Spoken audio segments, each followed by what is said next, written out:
everybody, I'm Sarah Crawley, Director of Wellness at Boots, and welcome to today's Live Well panel, where we're going to be talking all about movement and exercise. Today we're joined by the lovely Madeline Shaw, who many of you will know as author, nutritional therapist, chef, and is also our Boots Wellness Ambassador. So welcome, Maddie. Great to have you here today. Thank you so much for having me. How are you doing? I'm really good. Yeah, the sun is shining this morning. I've dropped my son at nursery. I can be present and it's quiet in the house. So yeah, I'm very happy to be here. Oh, lovely. I was actually reflecting on the last time we caught up, which was back in January when we had our reboot camp, and you kindly came and shared with a group of us your wellness trends and predictions for this year, many of which I think are coming true. So around, how gut health was going to be really big, adaptogens, the rise of plant-based eating continued to be really popular. But I was also just thinking just how much the world has changed since then, and obviously like what a crazy few months we've all had. So how has lockdown been for you? How have you been finding it? I think I really struggled at the beginning. I think it was just the lack of control and like trying to be a parent 100% of the time, work 100% of the time, clean and cook 100% of the time. And I think that just really took me off guard, and I really kind of battled against being able to control everything. But as time went on, I think I kind of loosened the reins and, actually really enjoyed it. I was talking this morning about like things I've learned, and I think I've learned so much during this time of how much less I need and how happy I am at home and just kind of enjoying the little things in life. So I think a lot of great realizations for me. Yeah, I can vouch for that as well. It's just obviously it's been crazy and there's been loads going on. I think especially for parents, spinning multiple plates that we've probably never had to spin before in that way. So it's been pretty stressful, but there are definitely moments where you think actually it's been nice to slow down and not be rushing around quite as much. Absolutely. So alongside all of the amazing recipes and kind of nutrition work that you do, I wanted to talk to you today about exercise and just find out a little bit more about how you fit it into your routine. Because you mentioned, obviously, the last few months have been pretty full on, spinning lots of plates and kind of juggling work, your little boy, and everything else. So how has fitness been for you across the last few months? Not as good as I thought it would be. I think I had these big goals at the beginning. I was like, I'm going to exercise every day. I'm going to do this class and this class, which didn't quite work out at the beginning. But I think I've got in a better routine as I've kind of figured things out as they've gone on. I think it's been an exciting time. Like we've never been so connected to like so many different types of exercise. You can dance with someone in LA, you can do yoga with someone in Tokyo. Like it is such an exciting thing to kind of seize. The weather's been amazing, so I've really tried to do like long walks. Yeah. And I did this really consistent walk every day during lockdown for my 1 hour when we were allowed 1 hour walks, and I would do the exact same lap of this common near where I live. And I don't know what it was, even though like normally I like mixing things up, there was something about this consistency of like doing this walk at the same time and I go the same route. It felt really, really nourishing for me. And I'd listen to a podcast and the sun would be shining and I would just have this moment of time alone, and I really, really cherished it. And then in the last few weeks, now that my son's back into childcare, I've been doing some resistance training and also some yoga, about half an hour classes, either outside in the garden on my mat or inside. And it's been so nice. I always forget how amazing you feel after a workout. I was like, yes, this is so good. I should do this every day. You're so right though, and I think you do feel amazing whenever you do exercise, but there's always that, or I think a lot of people have that almost like that pre-dread or that kind of like build up of, oh, I could do it, but I could do a million other things, or I could do this or that. But actually the feeling you get when you come out of it is incredible. Those endorphins pumping and kind of flowing through the body. So what are your tips for people who are maybe struggling to find that motivation and but want to get it back into their routine? Okay, so I think first off, you've got to figure out what kind of exerciser you are. So like, are you a morning person? Do you like it to break up the middle of the day at lunchtime, or are you an evening person? So figure out your timing and stick to it.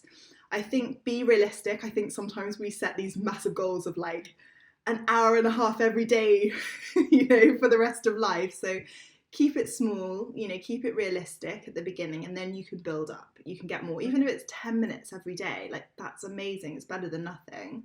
Yeah. And then choose something you enjoy. I think so many of us punish ourselves by running when we're not runners, or doing yoga when it doesn't really work for us. So there are so many different forms of movement, and I think all are really good.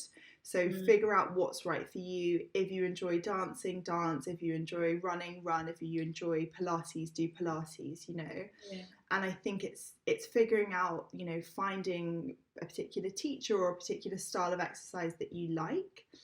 And then I think people exercise for different reasons. So figure out what your reasons are. So are you exercising to potentially look a certain way, or are you exercising to feel stronger, or you are exercising so you can live longer? And whatever they are, it doesn't matter what your reasons, they're your reasons, but really pinpoint them and repeat them to yourself, especially that when you're getting the dread, that kind of, I should probably do the laundry, or I should probably check my emails one more time. Remind yourself of why you're doing it, who you're doing it for, and make it easier for yourself. Put your gym gear out laid at the bottom of your bed, get your trainers out ready, write a little reminder on your bathroom mirror, a little motivational quote or whatever it is. And, there's so many great like apps now that can support you, can kind of, you can kind of see other people doing it, which might motivate you. And I think it's kind of, figuring out what motivates you and really getting involved. And I think it's always difficult. Everyone struggles, especially when you're out of the routine of exercising that beginning.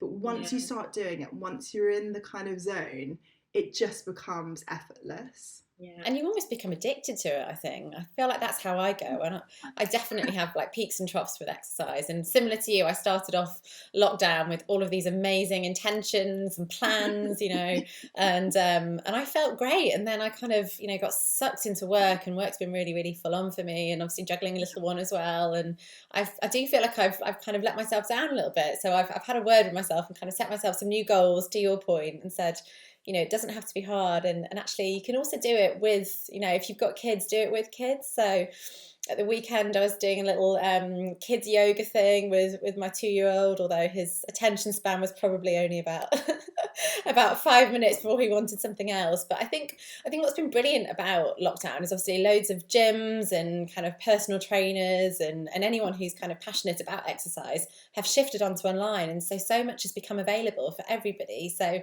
it's actually a really good opportunity right now to try lots of new things and kind of give them a go, because so much is there, and actually a lot of it's free as well.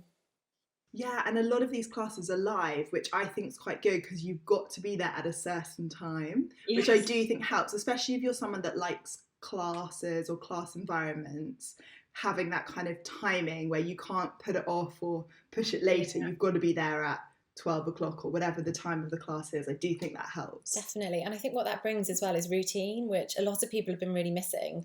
So I know a lot of my friends would say, oh, I'm not really into routine, I just like to be a free spirit. But actually, since lockdowns happened, I think they're all like, bring the routine back. I kind of miss some of that, like daily, those daily habits and patterns that we had. And you kind of mentioned up front how you've, initially you loved that daily walk that you did for an hour, and I bet it was because it just brought a bit of routine and structure into your day, and also gives us a bit of control in a time where we don't have as much control over the things that we used to.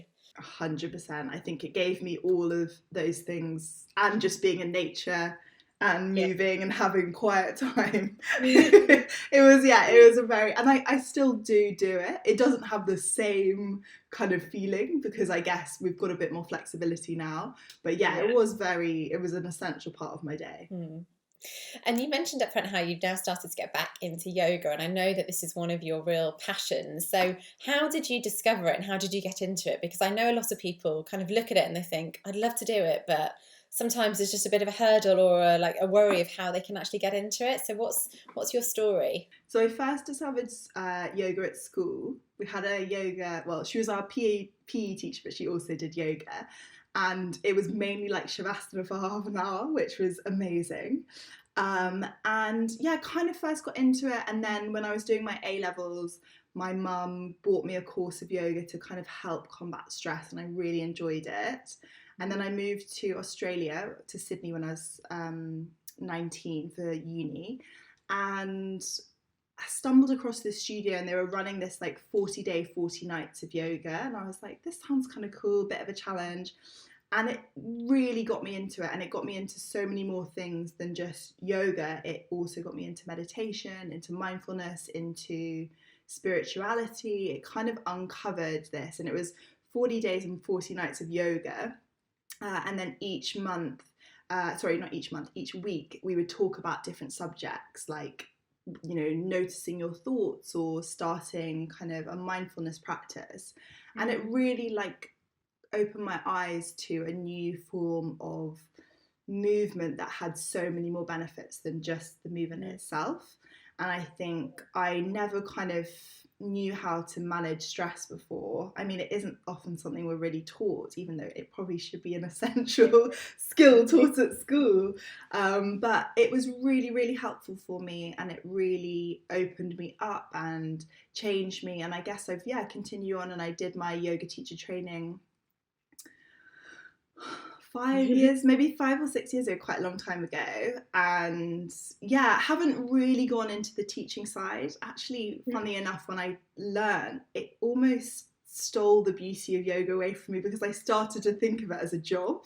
So I'd go into a class and I'd be like, I should do it like this, and she does this routine, and like, you know, it became, you didn't kind of surrender, you started thinking analytically about it. So I had to kind of give it a bit of a pause, and now I really enjoy it, and I don't think that way. And I do like classes online, and I really love sharing those sorts of things, but I think I like it as a small component rather than 100% of my job. Oh, that's amazing. What an incredible place to go to university as well.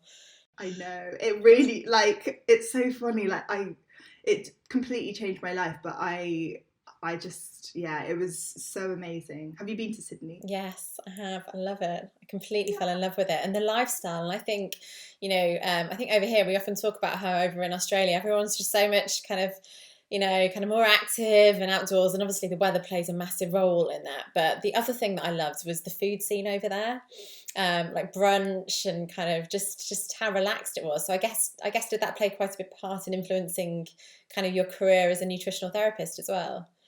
100%. So that all kind of came about. So when I was living over there, I had really bad IBS, and I was trying to figure out what was causing it. And I went to see this naturopath over there, and she completely changed my diet and educated me around a subject which I had previously educated myself through women's magazines, which were potentially telling me all the right things at the time. And it completely changed me. Like within weeks, I suddenly had lots of energy. My hair started growing, which I had also bleached it a lot, but it was, started being healthier, and my skin looked better. And I ended up eating in this cafe so much they gave me a job, and ended up cooking there and working there, and just loved it. It was really fun, and I never knew what I wanted to do in life, and I always had this real like yearning to figure it out. Both my parents, my dad is a psychiatrist, my mum is a physiotherapist, and both of them knew what they wanted to do when they were 14. So, they had figured it out, and I had no idea. Like, I genuinely, until I was, 20, had literally not even like an inkling, and I tried everything from investment banking to dog walking. I worked in interiors, I worked in fashion, like I did more internships and things than anyone, well, not anyone, but I just threw myself into it. And until I kind of found cooking, I was like, the minute I started, I was like, this is it. Like, I'm gonna do this for a job. And I just loved it. And I had no idea how I'd make money. I had no idea how it would work out, but I just had this like real gut feeling. And I think intuition and gut feeling is something that's really guided me in a lot of things that I do, and it's very helpful when it comes about. But when you can't feel it, it's frustrating. Yeah, and when you don't know, when you're kind of going through that period of uncertainty, and like you were over many years, by the sounds of it, just trying to work out what you were going to do. But yeah, your kind of calling was obviously there all along. And so a lot of people will kind of say that the relationship between food and exercise can be quite closely linked. So what's your take on that, and how do you kind of see the two working hand in hand? I think they're definitely super important. I think kind of how you fuel yourself makes such a difference to how well you perform in terms of exercise. I think it's one of those things where, what do they say? Like, people say like abs are made in the kitchen, or like you can't exercise your way out of a bad diet. There's all these kind of phrases, but I do think there just needs to be a balance of both. So eating really well and moving daily. I think one of the most important things is to balance your blood sugar levels.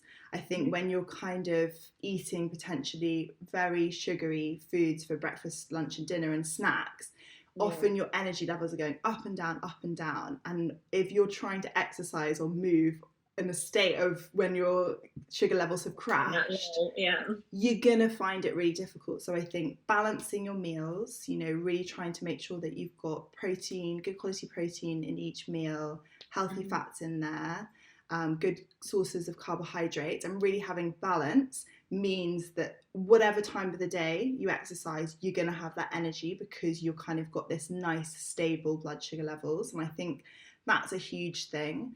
I think, I'm not a specialist in kind of sports nutrition. I know that's something that you can go really into and get really in depth about. And I think that's probably really important for pro athletes and potentially for us kind of, more average exercisers. We don't necessarily need that in-depth understanding, but I think making sure we're getting adequate protein, especially post-workout, definitely replenishes our muscles, making sure we're balancing our blood sugar levels throughout the day, and really tuning into ourselves. I think, sometimes we do really need to replenish ourselves, but often sometimes we just need some water.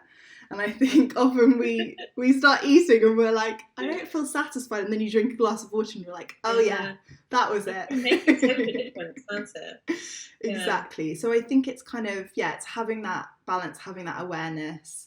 I think, everyone's different. Some people need food before they exercise. Some people need it afterwards. I wouldn't eat a really heavy meal before you exercise, but we're all really different. And I think we've got to figure out what works for us. And, I think that takes a bit of time, and it takes a little bit of like internal listening. Great, thank you. And one of the other things that you mentioned when you were talking about yoga is the benefits that it can have on your mental health, and obviously when you kind of slow down and think about your breath and your thoughts, just how it kind of reconnects you with the spiritual side of things. So how important do you think fitness is for mental health?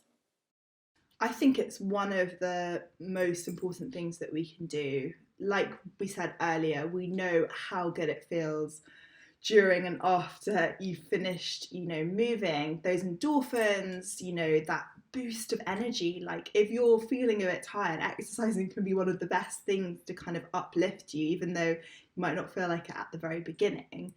I think it's also the mindfulness of movement. When you're running or when you're doing yoga, you're often so in the zone of your body, you're feeling your feet pounding the pavement, or you're kind of making sure that your arms are in the right position.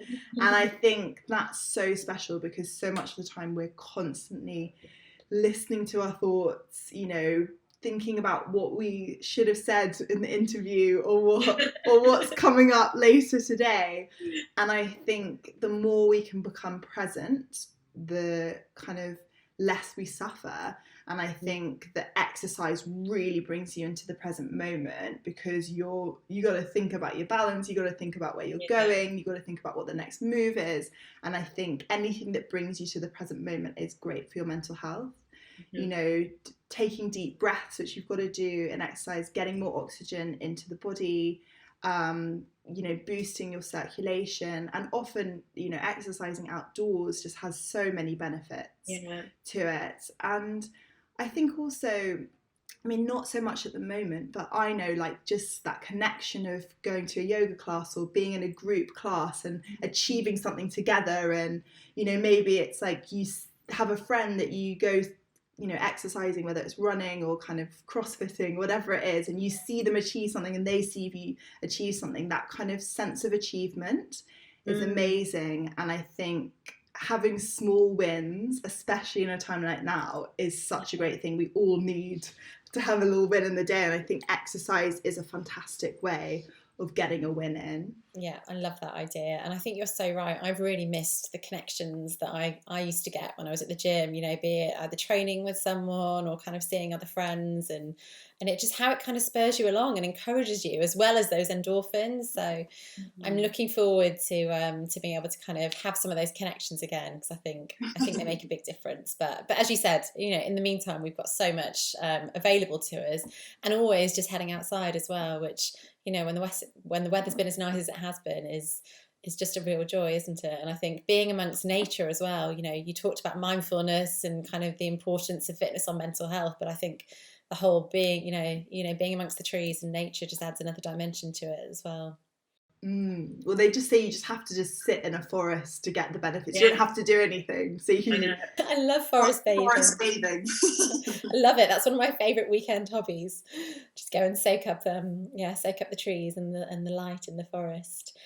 Oh, well, thank you so much for joining us today. I think that was everything that we wanted to cover, and it's been super helpful to hear your tips around how we can get our mojo back in terms of exercise, and also just your journey as well. And I'm super jealous of all of that time you spent over in Oz. It's making me want to go and kind of move over there. So thank you so much, Maddie. It's been really lovely chatting to you today. Thank you so much for having me.